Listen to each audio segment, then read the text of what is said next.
Hey, this is Attila, and you're listening to Movie Prosecutioners. Today, we're gonna talk about Judgment at Nuremberg. Let's go.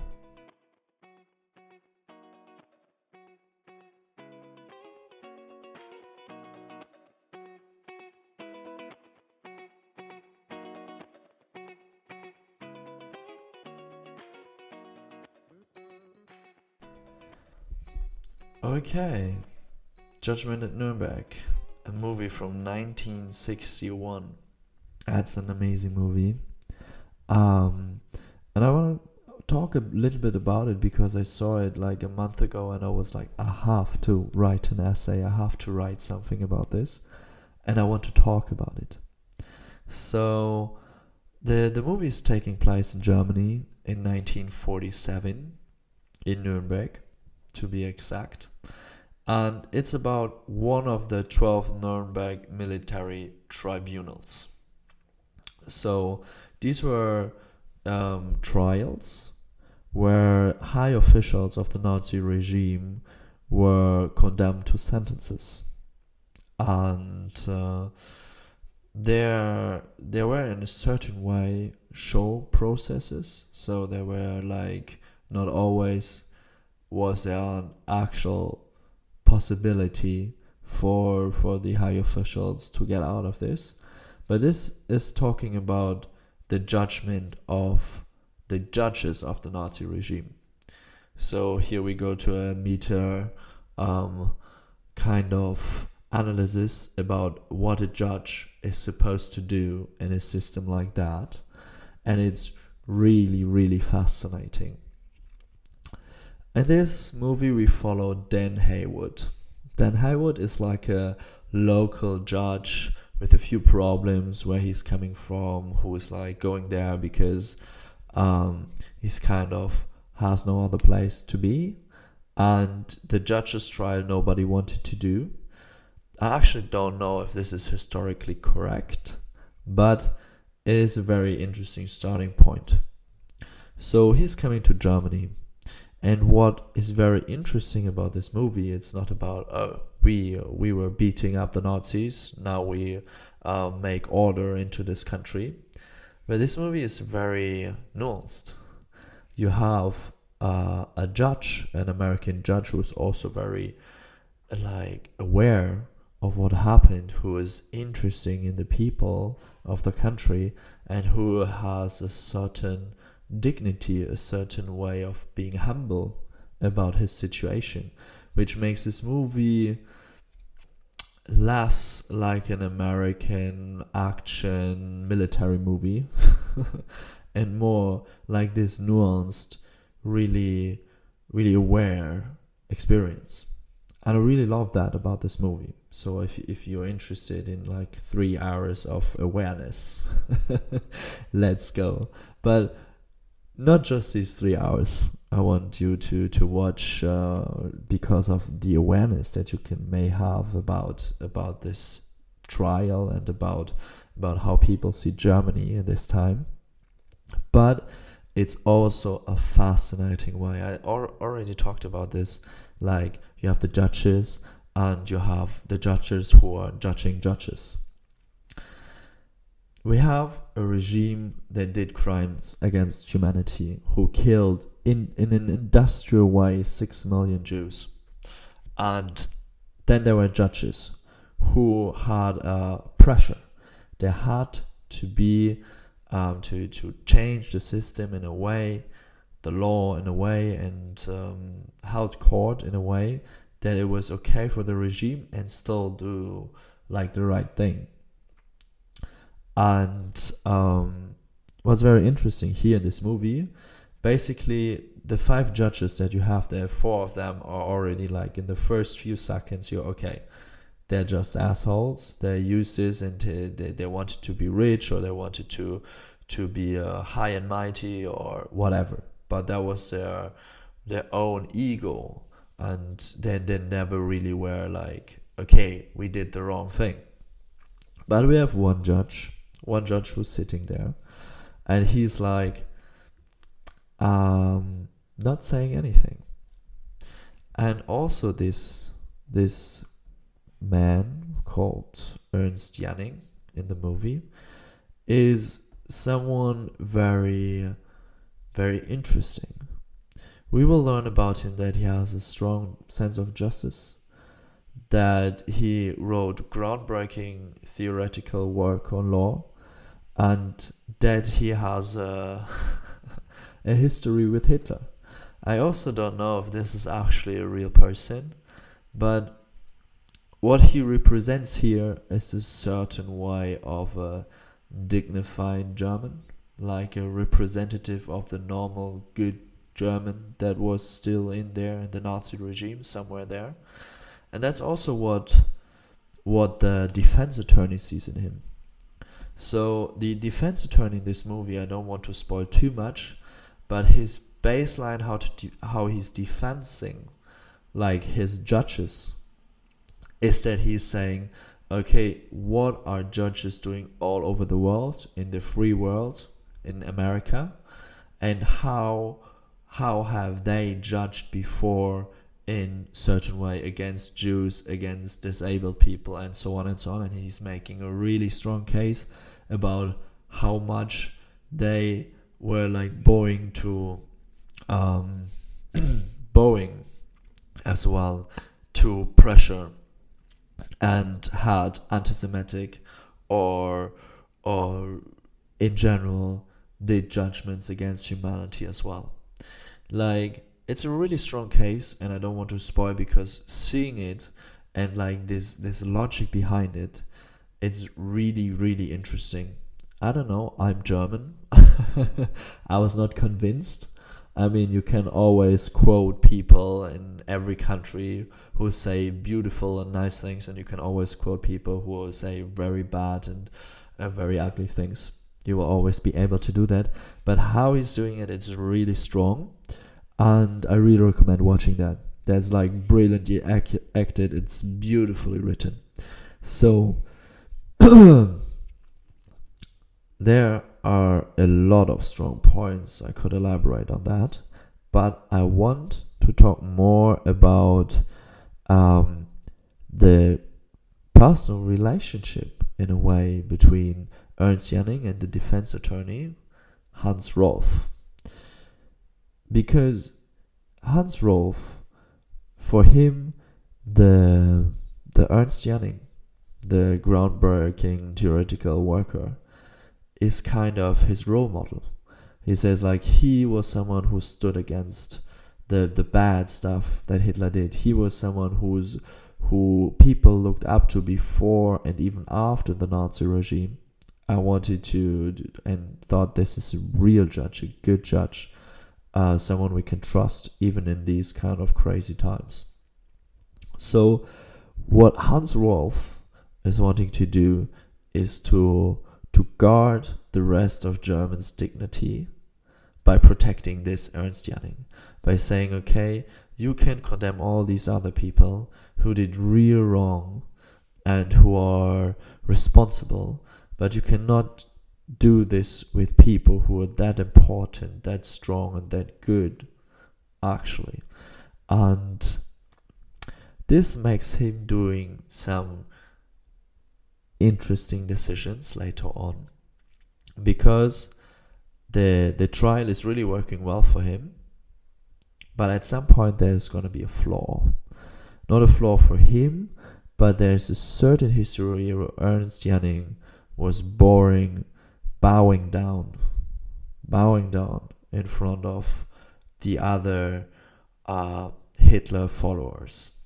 And this trial they're gonna talk about, and they use this to condemn Ernst Janning. And in this moment, Hans Rolf is doing a few decisions where he basically said, okay, the result is now more important than how I act. So he's not killing the witness that the prosecutor is giving, but he tries to twist the truth.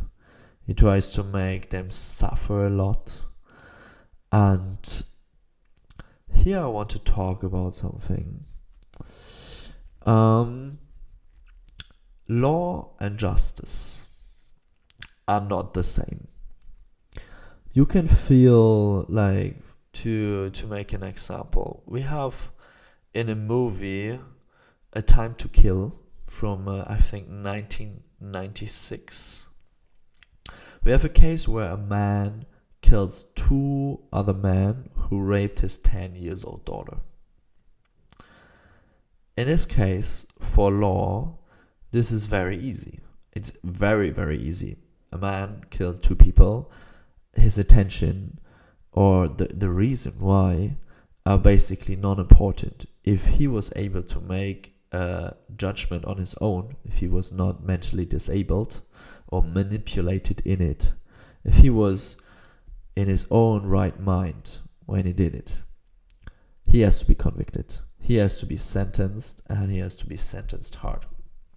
For us, for our sense of justice right now, we are like, these men are absolute garbage. Like this, are they even allowed to live with what they did? A 10 years old girl raped. So this is an extreme case, but there are a lot of cases where you are like, okay, where is the justice in this? Because law is condemning someone. For example, Julian Assange. He did WikiLeaks and basically showed America what the government, like, he's showing the Americans what the government is doing wrong. And or Snowden. Julian Assange, he's maybe a more weird character who's did a lot of crazy stuff, but Snowden is a good example. Like, for the justice system, it was totally obvious that someone who's leaking document that is like may harm the government, he has to be sentenced to a long sentence. Sentenced to a long sentence. But for us, for our justice, for our feeling of justice, he did the right thing. He did, but he was not following the law. He was not doing what was right, following the law. And this is a very interesting part where I have a lot of problems with the justice system. Why can't it be something where you're like, yeah, this is just, not law? And I thought a lot about this when I was like writing this episode and was like going on and on. Like I needed like 1 month to write it, and I was like, okay, what would happen if we would be allowed, or if the system would work like, if it's just, you can do it. And then I thought about this phrase, that it is more important that the result is good than what you actually do. So the ends justify the means. And in a society like that, we would be able to harm each other very hard all the time. If we have a good way of judging what we're doing, of not judging what we're doing, if we have a good way of reasoning around something, we can do basically everything, and we could live in Sodom and Gomorrah, and we would think this is justice. We could kill somebody, and we're saying like, I just prevented the next Hitler, because if I would kill Hitler, we would not have 6 million Jews dead. And you can do this with everything, because there's no information of what would happen in the future. There's no certain future. And that's why we cannot live in a system like that. We cannot live in a system where the ends justify the means, because we don't have absolute information about what would happen and what would be the results of our actions. So we have to judge the actions, even though sometimes this is not feeling like justice. And I really like, I'm a man who's like, for me, the results are so important. You can be like the nicest person ever, but if at the end people are living in worse situations than before, then for me it's more important that I don't know, like a billionaire is spending a few hundred millions. So there's better results from that, even though this is just like a certain portion of the money that he's not really needing, than someone who has only 100 euros a month and then putting 90 euros away for people who are like having no money. Like for him, for both of them, there's a very difference in what this means for them. Like the sacrifice of the man who has only 100 euro a month and gives away 90, that would be like so much more in comparison to what he has. But the results of their action would be far more important than the billionaire is doing it. Because with the few 100 millions, you could do so much more. So I'm often a fan of results matter a lot, but in a form of a justice system and how to respect justice, we have to have rules about actions so that this is not happening, that we can live in peace. I think we talk a lot about, like in court, they judge a lot about actions, so that we don't live in like Sodom and Gomorrah, like so that individuals can be protected from other individuals. It's so crazy if I think about that. But I had to write about it. I had to think about it because it's so fascinating that there are like two ways of, how do I say, of reasoning about this, and both of them make so much sense. Results are so important, but if you don't judge the actions, people just do random stuff and can get away with it. And yeah, to go back to the movie, I don't want to spoil, but this is coming from this movie. These thoughts were coming from this movie, and it was so fascinating to see what Hans Rove does so that the results, the protection of Ernst Jannings is secured. And in the same way, how Ernst Jannings will react to that.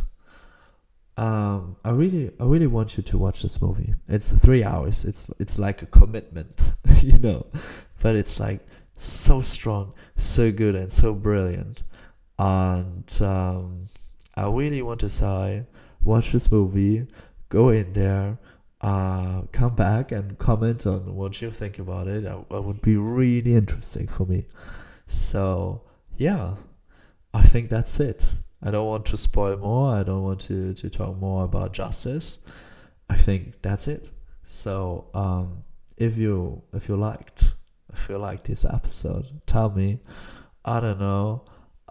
Say something, write a comment, or say to some friends, like, listening to this is really interesting. And I'm saying goodbye now. It was a pleasure to do this episode, and I hope you stay tuned for the next episode. See you then. Bye.